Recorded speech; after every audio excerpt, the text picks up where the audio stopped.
台湾第一件这个死亡的个案，到底有算是社区感染无？疫情指挥中心讲，这只是单一的个案，未当算是社区感染。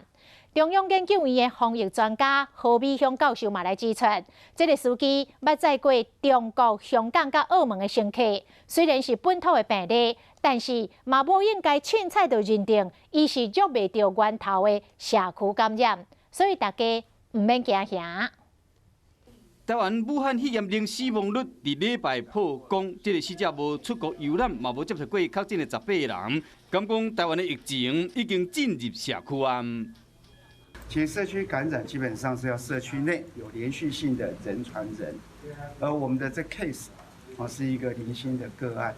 好，那他的相关的接触的人，尤其是医护人员，我们采检都是阴性。中央流行疫情指挥中心表示讲，这个死者捌走过台商，算是单一个案，民众唔免着惊。要进入到社区感染传播，必须要符合确诊病例，无得找到传染源。本地感染的个案超过境外移入，有持续性传播链有广泛发生的集合感染等等。目前疫情中心正来检视头一个现象，其他的3个拢无存在，无算是社区传播。中研院成医所兼任研究员何美香嘛强调讲，这个在过中港澳人客司机接触到高风险的族群的几率真悬，所以讲伊虽然是本土病例，也无无应该凊彩认定伊是找无源头的社区感染，真正不幸发生社区传播，恐惊就要停班停课。社区里面得到感染的话，那这个时候我们当然有可能会像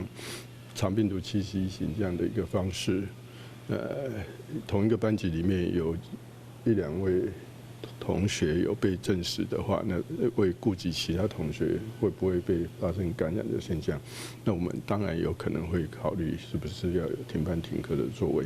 因为目前只是单一的个案，中央流行疫情指挥中心强调讲，健康人依然无需要挂嘴安，乡亲唔通紧张过头。